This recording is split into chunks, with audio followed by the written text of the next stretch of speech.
Welcome to RTV Chit-Chat, Raising the Village's informal podcast. Raising the Village, or RTV, is a non-profit organization that partners with last-mile communities in rural Uganda to end ultra-poverty in our generation. I'm your host, Sila Alıcı, and I'm a part of RTV's small but mighty communications team. In this podcast, we will explore various topics about the work we do, have interesting conversations with our stakeholders, and share our experiences of working in partnership with last-mile communities. Our guests today are Nicole Dagher, one of our program managers, and Jolly Nyiramahoro, a senior project officer at RTV. Jolly is a part of the implementation team, which leads our projects on the ground. She joined RTV in 2016 and has grown in her career within the organization. She is currently the district head in Chanjojo, one of our district of operations in western Uganda.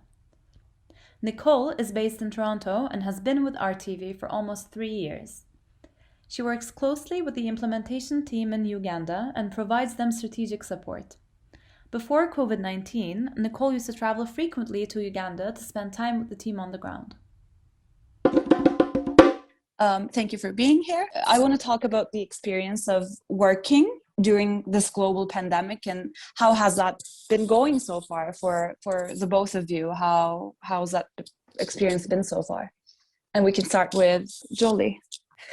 Since the pandemic started, it was at first it was a bit kind of scaring when we started because we were all wondering what was going to happen. At first we had 2 weeks just at home working remotely, but the RTV team came up immediately and introduced us to very many things that would help us start our work and keep in touch with our communities.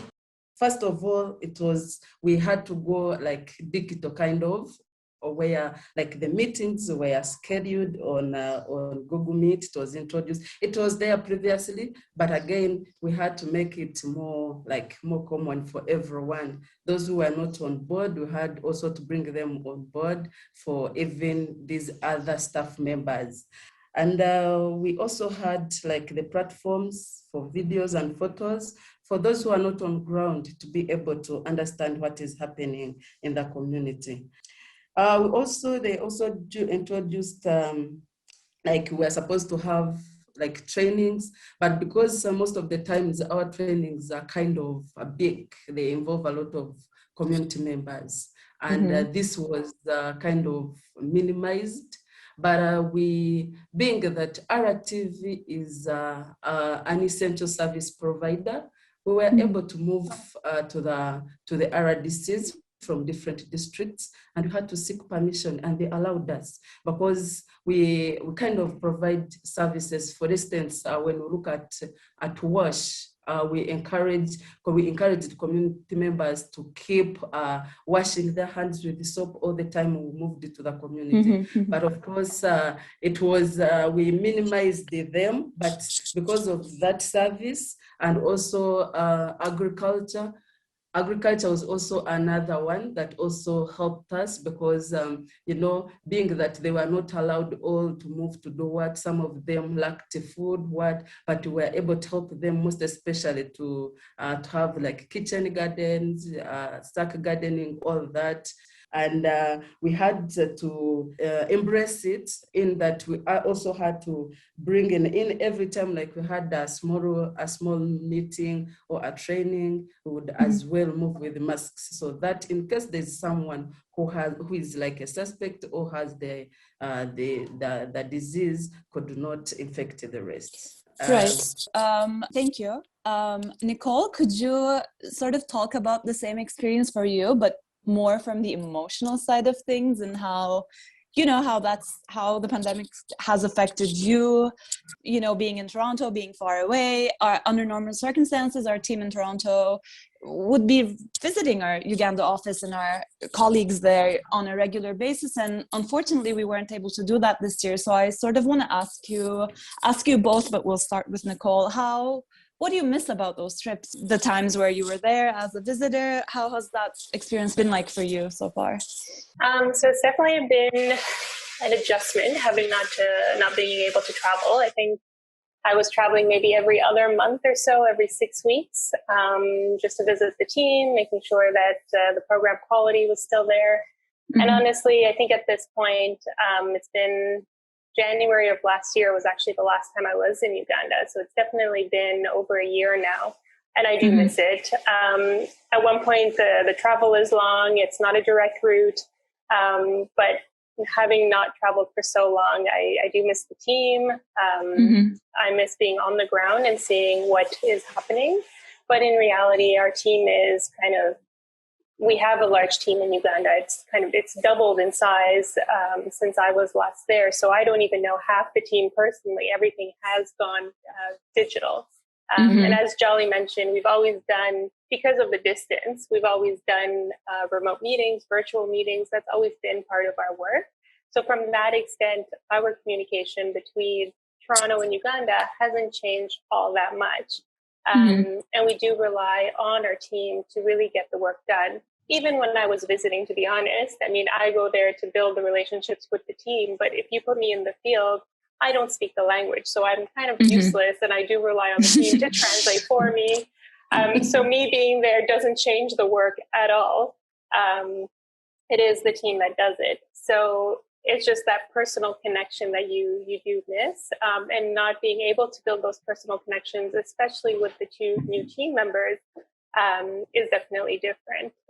Jolly did mention, though, that we have a WhatsApp group that actually our team at all hours of the day are actually posting photos of the activities that have taken place. And that allows you to stay a little bit connected. In addition to our Google Meets, we do have WhatsApp chats, and it's often, hey, do you have 5 minutes? I'm not clear on something. So there is still that interaction. And I think from a Canadian perspective, that's kind of how we've been communicating with friends and family as we've been isolating on our own. So you're still being able to build those relationships, albeit a bit differently. Yeah, for sure. I'm in the WhatsApp group as well. I've been added recently, and whenever I see photo updates from the field, I always feel like, it would have been great if I had the chance to go and visit and actually see, some of these implementations and project fields. I don't know. If I were you, I'd be longing to go back. It is, and I think, Sila, one of the things that I remember very clearly, it's you kind of understand what Live Smile is. You can read about it, you can see the photos, but until you're actually there and you have to trek kilometers to get into a village that doesn't have road access, I don't think you truly understand or appreciate the level of work and the amount of effort that our teams kind of put into this, and the resilience of community members until you have to do it yourself. So it's a very different perspective when you're on the ground than the photos, but the photos at least give you a sense of connection a little bit. Well, from there, I'll just segue quickly into then what's happening in these last mile villages, right? So do you mind telling us how the pandemic has really affected these last mile communities? What do you see there in terms of post-COVID effects or aftermath? Well, under this condition right now, the communities were kind of, at first they were kind of devastated because they thought this was serious and was going to hit them. But as we went on sensitizing, at first it was kind of hard because they have their own cultures that they have been used to. So this time, in wash trainings, we encourage them, wash your hands as you're coming from the latrine. This time we were telling them, wash your hands even when you're entering your house. So it was kind of, and they're like, oh God, this washing every time with the soap, our hands are going to become sick. But we kept on like sensitizing them, and they have become resilient right now in that wherever you reach, they will remind you, please, you have to do this because we need to control this. It shouldn't spread among all of us. So these communities have really become resilient currently, and we are moving on with them. But most times when it comes to like the mask, putting on masks, you have to ensure that you remind them. But washing hands, it is a must. But masks, you have to ensure you remind them, because most of them complain, these masks, we don't have how we can breathe, they are disturbing us, or that. But they're trying their best. We believe as time goes on, they'll go on and improving. Mm-hmm. I think just to build a little bit on what Jolly's mentioning, so the government of Uganda imposed a lockdown when COVID was first announced. And I think it was about a 6-week intense lockdown with no transportation, no movement at all. And any movement required permission from local government of specific individuals, and only certain people could use certain transportation systems. So it was a very strict lockdown, and I think they were saying it was one of the strictest lockdowns in globally, and especially in Africa. So RTV actually conducted a study 6 weeks into the lockdown to assess the impact of the lockdown on community members, and we did this in Kagadi and Chenjojo, where Jolly is currently based. They're 2 districts in the Midwest, and we found that community members were actually utilizing their savings at a quicker rate to meet their basic needs. Food insecurity was becoming a problem. So RTV then, we developed an initiative called Ready to Eat, which we're still actually rolling out, which deals with food insecurity, but it provides households with at least 1 nutritious meal per day over a 12-month period, enabling households to kind of be able to kind of get back on their feet, not utilize their savings or have to sell off their assets to be able to feed themselves. So I think that's one initiative that we kind of piloted in the districts where we work, and then we realized it was actually being well received by local government and by the community members. And it's literally the provision of vegetable seeds of variety that households can plant. And I think Jolly mentioned like in their sacks and like kitchen gardens and within their own yards. So it's easy access, minimal resources required. And now we're rolling it out into a number of other districts, hoping to reach 1 million by the end of March, 1 million beneficiaries by the end of the March. So that's great. That's an amazing number. And it is, it's a very sustainable way of doing it as well, right? So it's reliable and it's repeatable, accessible food source for these families. And it really is one of my favorite projects, I wanted to say. If there's anything any of you would like to share, a personal experience from one of the times that you were together in Uganda, or anything you want to share with the people who are listening.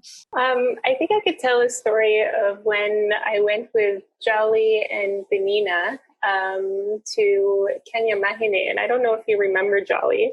Yes, it was a little while ago now, but I think it was Nyiramahoro is a cluster village in Kisoro, and Kisoro is one of our first districts that we started operating in. But the communities there, they border the forest, and essentially they have gorillas and elephants, so all wildlife, and the wildlife were impacting the communities along the forest. So with support from donors, of course, and the community, we built an elephant beehive fence. And I only came in after the fact, but there are photos of Jolly carrying these cement blocks, and I don't know how heavy they are, Jolly, but they are very heavy. They're full cement blocks that community members kind of put up, and it's attached by a wire, and then there's beehives between the poles. So essentially, if an elephant comes and knocks over the poles or the wire, the beehives kind of start leaving the nest, and elephants are scared of bees, so they retract back into the forest, protecting the community, protecting their fields. But this one visit, so we went to see Nyiramahoro cluster just to check in on the village, and Jolly's here making sure that I have, like, my boots are on properly, I'm wearing the beehive suit properly, my head is covered properly, And she's walking around as if it's like she's invincible to these bees. And I'm thinking in my head, I'm like, something's going to go wrong. This cannot be right. But Benina and Jolly have become our bee experts. And I don't know if they realize this. But we're literally amongst the hives. Bees are flying everywhere. I'm trying to take photos without getting bit. Meanwhile, Jelly is moving the queen bee back into her hives as if nothing is happening. And to me, that was remarkable, first of all, but also just the pure resilience and the partnerships that Benina and Jolly were able to build with the communities was truly outstanding to me. And those two individuals, I think, whenever we have donor visits, we rely on them because they're great with community members. They're so good at what they do. And seeing how hands-on they were with everything that was happening was truly remarkable to me. And that moment really does stand out. I don't know, Jolly, if you remember it the same way, but that stood out to me. And also, like, just the humanity and the empathy that Jolly and Benina had when we were coming back. A community member, we think, got bit by a snake. So Jolly, without hesitating, just said, use the car, take her to the hospital, we'll walk up and we'll meet you there. So just that empathy. And so Jolly and Benina truly made that very memorable for me. Wow, that sounds great. Maybe we could wrap up by just wishing for everyone to stay healthy, and we'll all get through this as time passes. And I only wish things will go back to normal soon enough that both of you and the rest of the team can continue collecting these memories together and to continue doing this really, really important work that, from your stories to me, just shows how impactful most of these encounters have been on the communities and community members there as well. Thank you to both of you. Thank you everyone for listening. If you want to find out more about the work we do, we encourage you to visit our website and follow us on all 3 of our social media channels. Our website and socials are linked in the description box below. Thanks again for listening, and we hope you'll join us again next time.